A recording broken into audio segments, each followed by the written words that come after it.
Yorana. Soy arqueólogo y llegué aquí a este instituto hace unos años atrás a recrear, retomar un antiguo instituto de estudios de la Polinesia. Y eso ha sido mi especialidad durante más de 20 años. Pero con el tiempo, hace más de 20 años también, descubrí que había una posibilidad muy interesante de comprobar una hipótesis muy antigua, porque sabemos perfectamente que el hombre se mueve y que nosotros estamos acostumbrados a ver desde tierra las cosas, y sabemos que los pueblos originarios que poblaron América llegaron caminando desde Asia por el estrecho de Bering hace 20.000 años, 30.000 años, quizás cuánto. Hay mucha discusión sobre eso. Monteverde ha abierto todo un panorama nuevo sobre eso. Ya no son solamente los gringos que tienen la prisión de la arqueología y su modelo Clovis, que ya gracias a Monteverde sucumbió. Lo de Monteverde es 1000 años más antiguo, en fin.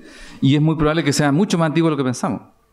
Entonces, bueno, nosotros tenemos siempre, así como en el ámbito social, histórico, político, un montón de prejuicios o de ideas preconcebidas sobre nuestra propia historia.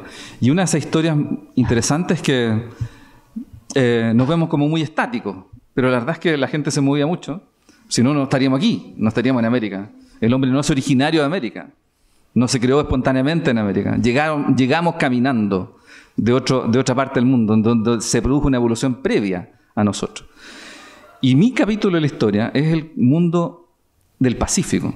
El poblamiento del Océano Pacífico fue mucho más tardío, porque obviamente costó mucho más desarrollar una tecnología para poder atravesar el mar abierto. Y eso ocurrió mucho después que el poblamiento de América por tierra y a pie. Pero lo interesante es que pudimos comprobar una antigua hipótesis, hace pocos años, de que efectivamente los polinésicos, que llegaron desde el sudeste asiático y atravesaron desde Asia con sus animales y sus plantas, que tuvieron que adaptar a un clima distinto, oceánico y subtropical, etcétera, como Rapa Nui. Bueno, algunos de ellos siguieron de largo y llegaron al territorio mapuche, donde efectivamente estaban ahí desde hace miles de años los antecesores de los mapuches y los mapuches contemporáneos. Es decir, ellos recibieron visitas, así como los antiguos pueblos originarios de Norteamérica recibieron vikingos hace 1000 años atrás y tuvieron algún contacto. Bueno, hoy día, gracias a la genética, estamos descubriendo cosas muy interesantes. La arqueología es muy limitada cuando se trata solamente de algunos pocos vestigios materiales.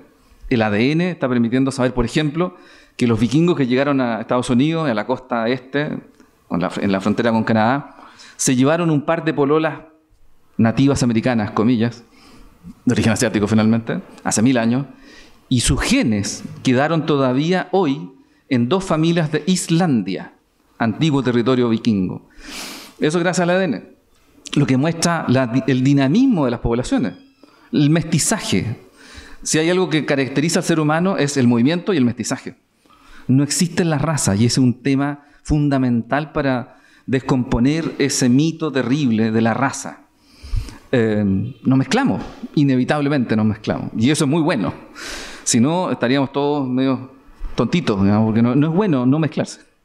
En fin, entonces, bueno, yo hice una síntesis de esta propuesta que ha tenido éxito finalmente después de mucho tiempo, porque resulta que efectivamente nuestros mapuches en el sur, que llevan ahí miles de años desarrollándose como cultura, en algún momento recibieron visitantes del oeste. Esta es una antigua idea, la planteó por primera vez un gran antropólogo, Paul Rivet, en los años 40. Él vio que había una serie de migraciones a América por el norte, las famosas, conocidas y comprobadas de miles de años, pero también a través del Pacífico. Y esta era la hipótesis más difícil. ¿Cómo se comprueba? A partir de una lista de elementos culturales dispersos. No se podía hacer realmente una comprobación científica en base a similitudes, a paralelismo. Los paralelos culturales pueden ser desarrollos paralelos.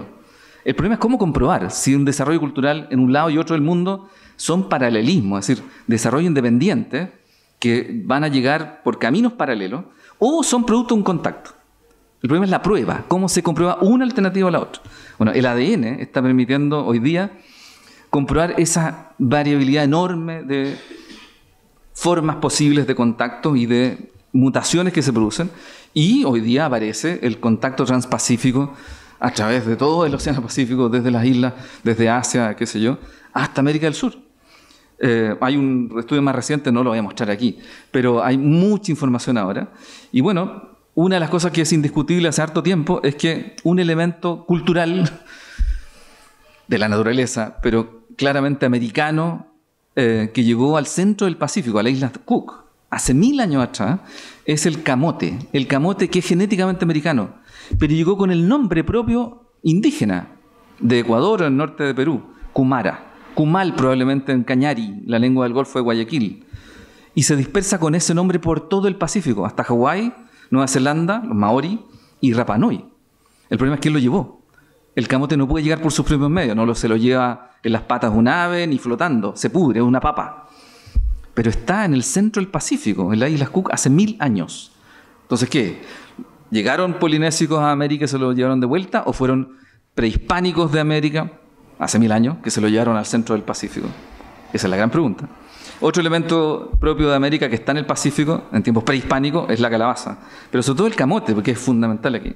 Y esto me permitió recuperar esta antigua idea a partir de elementos culturales mapuche, que son un misterio en la propia arqueología mapuche. Como este tipo de artefactos, la clava. De hecho, el nombre clava es la revista del Museo Fong, donde yo estuve un montón de años. Y lo primero que hicimos en el 88, poner esa figura, que es un misterio, porque ningún español hasta ahora la describe. Este artefacto propio de algún tipo de líder mapuche, desde esta zona central de Chile hasta el sur, hasta Chiloé, hasta ahora no ha aparecido mucho. Hay una referencia arqueológica muy interesante que a lo mejor la tengo por ahí. Pero lo que siempre se dijo de las clavas es que, bueno, tienen un paralelo al otro lado del Pacífico, maori. Todas las clavas que hay ahí arriba son maori de Nueva Zelanda y las de abajo son mapuche. Súper parecidas, pero ese parecido, ¿qué significa? Y así como las de arriba, que son más claramente ornitomorfas, con estas clavas de las islas Chatham, al lado de Nueva Zelanda, que son, en la tradición Chatham, figuras de pájaros, loros en particular. No se sabe mucho eso. Bueno, el padre Sebastián Engler en el año 34 estuvo en el sur, en Villarrica, misionero capuchino, y él es el primero que habla de un capítulo interesante, la lengua. Comparó Mapungún con el Bananga Rapa Nui. Se quedó 33 años después en Rapa Nui. Y el primer artículo que escribió sobre una comparación de términos sueltos, que en términos lingüísticos es muy complicado, pero ahí descubre una palabra en particular, toki, aparte de varias otras, digamos, que en términos lingüísticos son paralelos. Pero toki es una palabra que para nosotros en Chile, en el mundo mapuche, es muy importante. El toki, el jefe guerrero, y la insignia del toki, el hacha pulida para colgar al cuello. Hay referencias etnográficas sobre eso. ¿Pero qué significa? Puede ser paralelo, incluso teniendo ese mismo nombre. Pero un capítulo nuevo, muy interesante, que apareció, entre comillas, es esta lista enorme de nombres de las papas chilotas, en donde aparece una Cumanca, que recuerda muchísimo el Cumaca, Cumara, Cumal, Cumá, etc. Polinésico ecuatoriano, entre comillas. Tema ahí en el aire. Otro paralelo muy curioso, el Palín, que aparece en las Islas Australes también, y con una descripción idéntica, el mismo tipo de juego. Y eso sí que es un paralelo muy extraño, un juego tan específico. Y otro que es muy curioso y que se mantiene en el sur, sobre todo en Chiloé, como algo que para los chilotes es de lo más natural del mundo que sea un aporte polinésico, la dalca, que es una tradición muy del Pacífico y que solo se da en América prehispánica, en California, entre los indígenas Chumash de San Francisco, digamos, de Los Ángeles, y que se ha vinculado en términos lingüísticos con Hawái. Es decir, el nombre Tomolobo, con que se conserva esa tradición tecnológica entre los Chumash, sería Tomolobo, hawaiano. Y no existe en ninguna otra parte del Pacífico, de la costa del Pacífico americana, hasta Chiloé. La tabla cosida como tecnología para hacer canoa. Esa es la única canoa de tablas cosidas que existe en el mundo. Está en el Museo Etnográfico de Estocolmo, Suecia. Dalca chilota. Pero la primera evidencia, en un momento, después de lucurar mucho sobre esto, pensamos que la única forma de llegar a probar esta antigua hipótesis de un contacto de polinésicos en el sur era a través de huesos de gallina. La famosa gallina araucana, que es prehispánica. ¿Pero dónde salió? Los propios españoles que la encuentran en América dicen, ¿pero cómo si sabemos que la gallina es de Asia? ¿Cómo está en América? Bueno, aquí está. en un sitio al sur de la península de Arauco, en un conchal de una fase, el Vergel, una fase prehispánica, 1300, 1400 después de Cristo, se encontraron por primera vez en un contexto arqueológico huesos de gallina. Y nosotros tuvimos la suerte de conseguir esos huesos, llevarlos a un especialista que estaba haciendo análisis de ADN en huesos de gallina de todo el Pacífico para ver cómo se movieron las gallinas por el Pacífico desde Asia, así como el ratón, el perro y el cerdo, que llegaron hasta Rapa Nui, algunos de ellos en bote, no volando ni por medios naturales. Bueno, ahí está la publicación del año 2007 sobre evidencia de radiocarbono y ADN para la instrucción precolombina de gallinas polinésicas en Chile. Llegaron en bote hace miles de años, o hace 1000 años, fechas claramente prehispánicas, 1300, 1450, fechado en el hueso. Y este es el dato genético. Ese color indica la vinculación genética. Y esto es muy interesante. Las gallinas, las muestras de ADN en gallinas de Isla de Pascua, que es el último punto en el Pacífico polinésico donde llegó la gallina, siguieron una mutación distinta porque se aislaron en Rapa Nui. Y eso significa que las mutaciones que se produjeron en las gallinas de Rapa Nui siguieron un camino distinto. En cambio, la que llegó a Arauco, hacia 1300 por lo menos, es idéntica a la del lugar de origen. De manera que lo más probable es que los exploradores polinésicos que venían hacia el este, porque es obvio que venían hacia el este, siguieron de largo. Y la única forma de que lo pudieran parar era el continente americano. Y ahí están, en Arauco. A raíz de ese modelo de la gallina, de lo que surgió, un especialista de Australia reconstruyó el mapa de la colonización del Pacífico. Y lo más interesante, esto es muy complejo, digamos, la Polinesia está aquí en su eje central, donde está Tahiti, y de ahí a las Gambier, y ahí está Rapa Nui. Pero lo interesante de este plano es estas flechas que lamentablemente no tienen un borde hacia la derecha, porque pone esta flecha que sale de Nueva Zelanda, en la latitud 40 grados, o sea, Chiloé, esta otra por debajo de Rapa Nui, y esta otra que es la famosa línea que viene de Ecuador, con el camote. Con América. Está claro que hay una conexión con América. Y a raíz del tema de la gallina de Arauco, otros especialistas hicieron una modelación de viajes desde Tonga hacia el este. Y estos serían 100 viajes hacia el este que llegan a América, modelando los datos de los vectores de vientos y corrientes, etc. Alguno que habría llegado por lo menos al sur de Chile, por lo menos uno.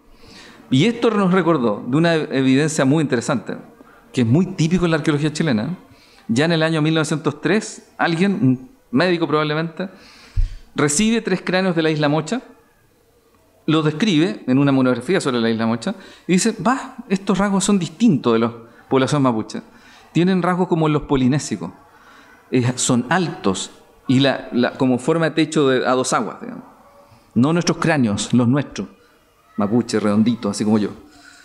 No, son grandes, altos, techo de 2 aguas. Eso no es mapuche, no es chileno, es polinesio. 1903, se olvidó, hasta ahora. Se había olvidado. Hoy día la descripción del fenotipo, del tipo físico polinésico es cráneos grandes, porque los tipos son grandes, 1,80 m para arriba. Alto, angosto, techo 2 aguas, y una mandíbula que llaman rocket jaw, que tiene un bamboleo, digamos, y un rasgo también en el fémur, propio de los polinésios. ¿Y por qué no? ¿Y por qué no? Habría que hacerle ADN. Bueno, resulta que unos colegas habían excavado la isla Mocha y nosotros fuimos a buscar más huesos de gallina, huesos de ratón, el ratón polinésico que llega hasta Rapa Nui. Y nos encontramos una colección de huesos humanos excavados en la isla Mocha por otra gente. Y abrimos las cajas y a simple vista no puede ser. Rasgos polinésicos, los mismos que describió el amigo, y ahora que con mucho más detalle. Bueno, se hicieron las mediciones, qué sé yo, y de los 6 cráneos completos que había de la isla Mocha en el Museo de Concepción, 3 de ellos, ahora con índices cefálicos, qué sé yo, con la tecnología moderna y con toda la tecnología que hay, bueno, 3 de los 6 cráneos se agruparon en el Pacífico. Bueno, fui para la isla Mocha. Sí, ahí está la evidencia de 1903, más estas otras excavaciones. Bueno, es una isla pequeña que tiene una tradición muy importante en la historia mapuche, en la cosmogonía mapuche, lugar donde van los espíritus, los muertos, en fin. Está la historia de los mapuches que fueron extraídos de ahí a fines del siglo XVII, muy interesante. de manera que ahí no hay población histórica, fueron removidos por los españoles, a 30 kilómetros simplemente de Tirúa. Bueno, lamentablemente hoy día es escenario de un drama tremendo de nuestro amigo Mario Hahn, que nos recibió en su casa y que todavía no aparece, lamentablemente. Él fue nuestro anfitrión y más que anfitrión. Él nos mostró el sitio donde encontramos algo extraordinario. Un sitio en su casa, en su terreno. Contexto del vergel, el mismo contexto de la gallina mapuche de Arauco, 1300, 1400 después de Cristo, o sea, prehispánico. Este es el tipo de cerámica, el vergel, donde se ve claramente el antecedente de un elemento propio de la cultura mapuche, que es el quechua metahue. Y aquí él nos mostró en este corte del cerro, donde habían aparecido ahí un par de rodillas humanas. Digo, sospechoso. Excavamos ahí y, bueno, ahí la especialista se tuvo que poner este traje y guante y todo y mascarilla para no contaminar con su ADN, el posible ADN, y apareció un cuerpo humano, un hombre, con un detalle extraordinario, un tokikura, que es el primer tokikura que hasta donde sabemos se ha encontrado en contexto arqueológico. Una pieza preciosa, de piedra verde, pulida, con un orificio, y bueno, y resulta que tiene caracteres polinesios. Cráneo alto, de paredes rectas, techo dos aguas, la mandíbula polinésica, y ahí está ese tokikura precioso, que probablemente hecho con una materia prima de las costas de Valdivia, pero el modelo, al parecer, tiene que ver con esto otro. Kura Pounamu se llama este tipo de artefacto en Maori, Nueva Zelanda, al otro lado del Pacífico. Tenemos el ADN de la gallina y ahora tenemos eventualmente ADN humano, y la propuesta que surge de aquí como hipótesis para entretener los próximos 20 años es que a lo mejor los polinésicos que llegaron a Arauco, poco antes, unos cuantos años antes de los españoles, 200 años, 300 años tal vez, es muy probable que hayan querido volver a su tierra, que era lo típico. O sea, cuando llegaron a Rapa Nui volvieron y empezaron la colonización por varios siglos probablemente, hasta quedarse ahí aislados. Es muy probable que los polinésicos que llegaran a Arauco algunos de ellos quisieron devolverse, porque algunos se casaron y tuvieron hijitos con las chiquillas del lugar. Y ahí está eventualmente la evidencia de esas cosas polinésicas en la cultura mapuche, que recibimos este aporte en algún momento de otro lado, del otro lado del planeta. En fin. Pero lo interesante es que tal si, como no hemos encontrado nada aquí arriba de polinésico, ni tampoco tenemos evidencia de estos prehispánicos acá, ¿qué tal si fueron los que llegaron a Arauco, que al querer volver les pasó esto? Llegaron hacia el norte y desde el norte se llevaron el camote hasta acá. Con eso nos vamos a entretener los próximos 20 años probablemente. Maururu. Gracias.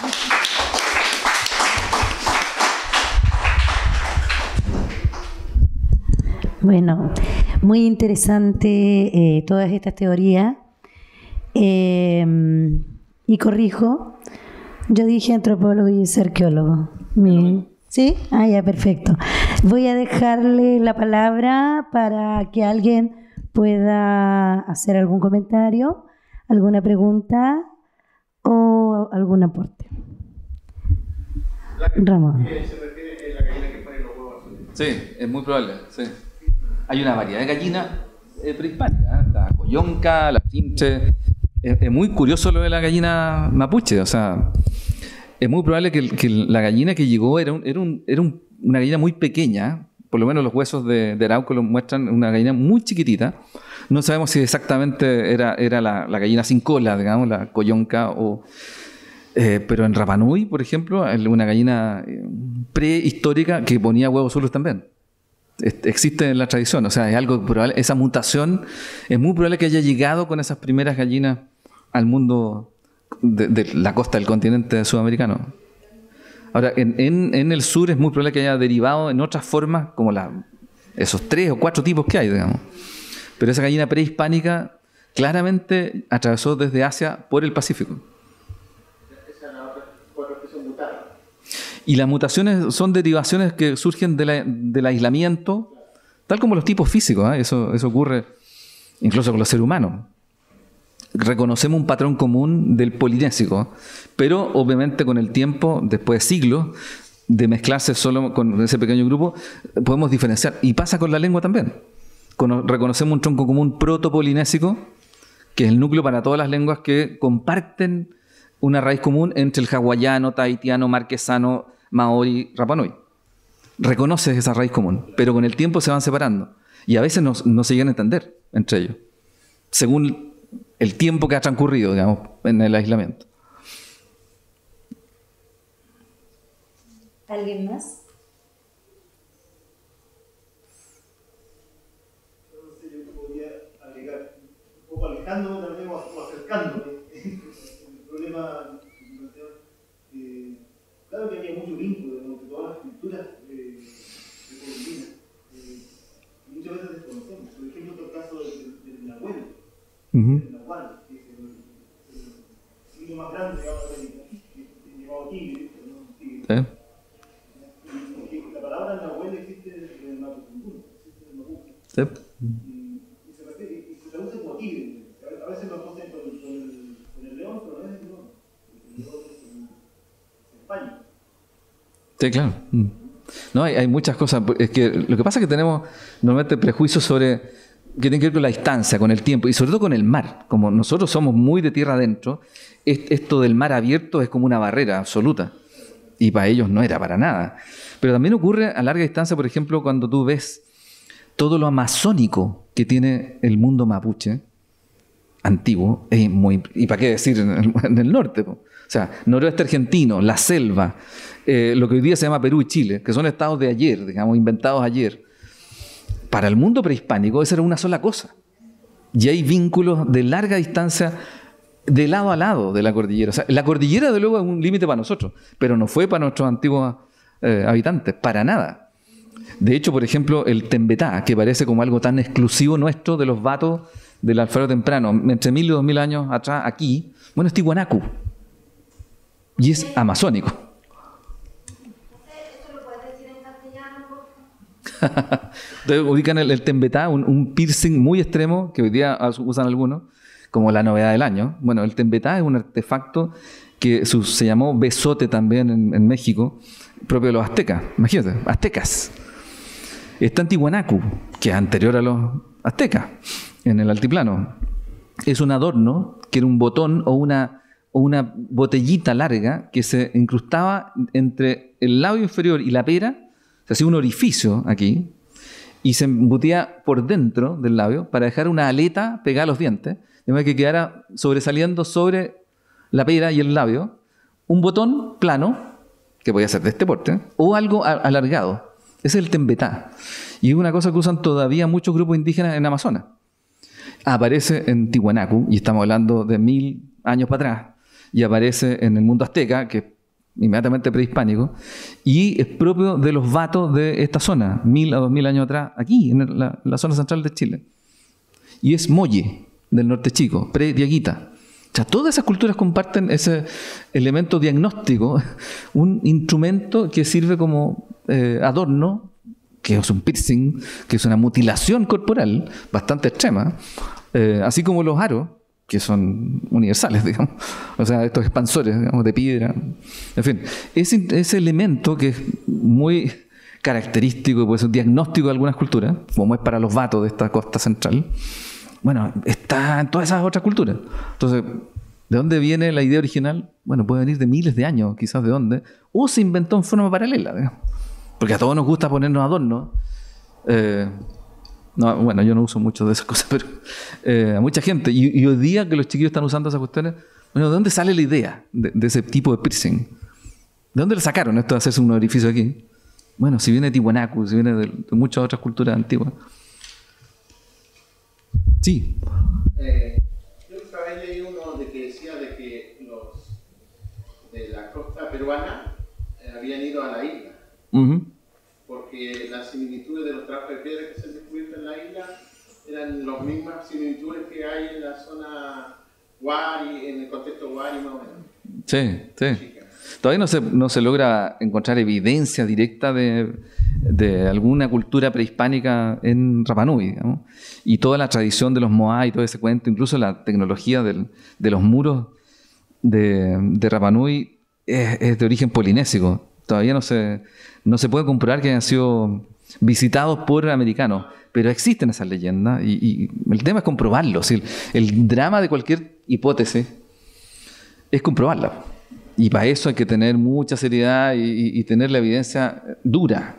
Porque paralelos hay miles. Si el hombre es uno y puede haber inventado la rueda aquí y en África y en Asia simultáneamente sin contacto, digamos. Entonces el tema es cómo se prueba.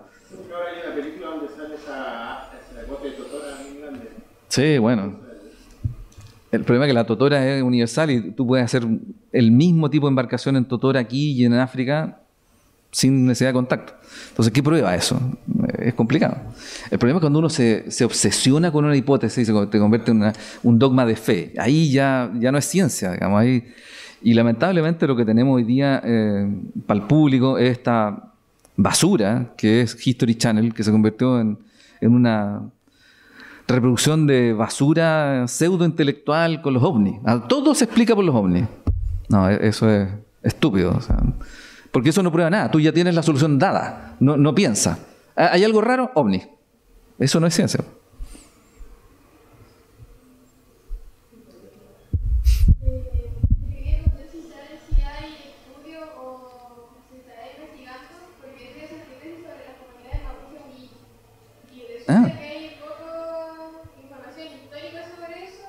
Y las comunidades dicen que los incas llegaron hasta allá.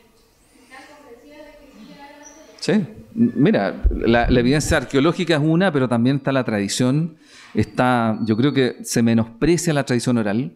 Los científicos desprecian mucho eso, pero afortunadamente los arqueólogos más sabios en todo el mundo y especialmente en Polinesia han estado rescatando la tradición oral para darle sentido a muchos aspectos de la cultura. Por ejemplo, cuando en Rapa Nui los arqueólogos dicen, no, aquí la primera evidencia es del 1200 y descartan todo lo anterior porque no encuentran otra cosa anterior al 1200. Es ridículo. La tradición te habla de otra cosa. La tradición te habla de varios viajes, de una situación allá en Jiva, la tierra ancestral, que no hay cómo comprobarlo, pero esa tradición tiene sentido porque resulta que ahí dice que el origen de la migración de los Rapa Nui, que todavía no se llamaban Rapa Nui, a todo esto, eran los maremotos, que es un fenómeno catastrófico periódico en todo el mundo. Son los maremotos la causa de que ellos empezaran a buscar un lugar hacia el este, porque venían hacia el este. Entonces ya, busquen para allá, busquen. Y desde el abuelo Jotumatúa están haciendo embarcaciones para avanzar hacia el este hasta que encuentran Rapa Nui, que era una aguja en un pajar, porque eso sí que es una aguja en un pajar. Es lo más exótico del planeta encontrar Rapa Nui. Pero una vez que lo encontraron, esa isla perdida en el medio a 2000 kilómetros de la otra isla más cercana, la fijaron con su GPS, que son las estrellas, volvieron a casa y empezaron la colonización, que tuvo que demorar siglos. Tuvieron que cambiar totalmente el paisaje en Rapa Nui. Eso no está, eso no se ve en la arqueología, está en la tradición. ¿Te fijas? Entonces, en el caso del sur, es evidente que ahí tenemos una falencia desde el punto de vista de los materiales, de los recursos arqueológicos, porque hay poca información. Pero se dan cosas como Monteverde.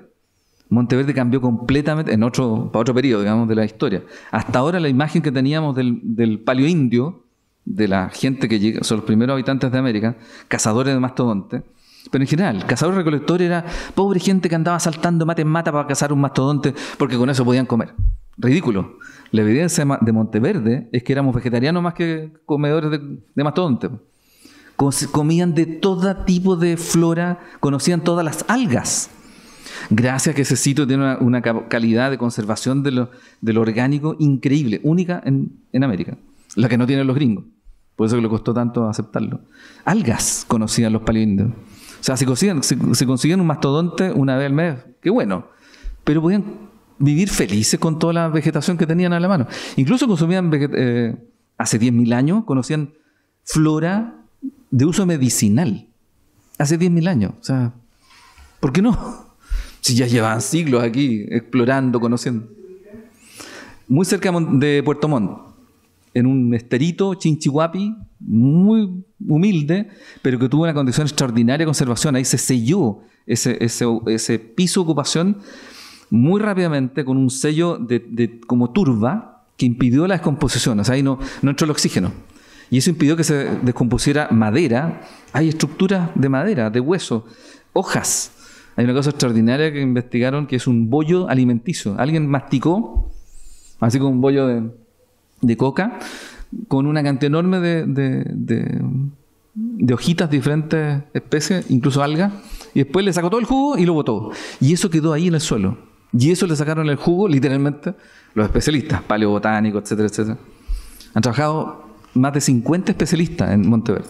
Así unos documentos de ese tema. Eso no está en la tele, eso no se lo muestran al público. Pero es una joya de la arqueología americana. Pero los gringos que dominan hegemónicamente también la arqueología dijeron no puede ser. Porque sus sitios, Clovis, allá en Norteamérica, son pura piedra. Y la piedra no habla. En cambio aquí los botánicos hicieron hablar esos recursos fantásticos que le muestran a los cazadores recolectores no como esos pobres tipos que andaban saltando ahí detrás de un mastodonte. Es absurdo. Conocían toda la flora, y no solo terrestre, sino también la del mar, como las algas. Esos son datos que están en publicaciones científicas, que no llegan al público común. Y es lamentable. Nosotros tratamos de entregar eso a nuestros estudiantes para que ellos les enseñen a los niños de colegio. Porque si no conocemos esas cuestiones, seguimos con los prejuicios. Es lo mismo que los prejuicios frente a las comunidades indígenas. Si nuestros profesores de historia muestran una imagen del indígena como el pobre, borracho, etcétera, que eso es lo que muestran algunos, ¿cómo va a cambiar esos prejuicios? Es a los niños lo que estamos mostrando esas imágenes de lo que era el pasado, de lo que eran los cazadores recolectores, que tenían más tiempo libre que un agricultor de partida. En fin. Sorry, me entusiasmo y no me suelta.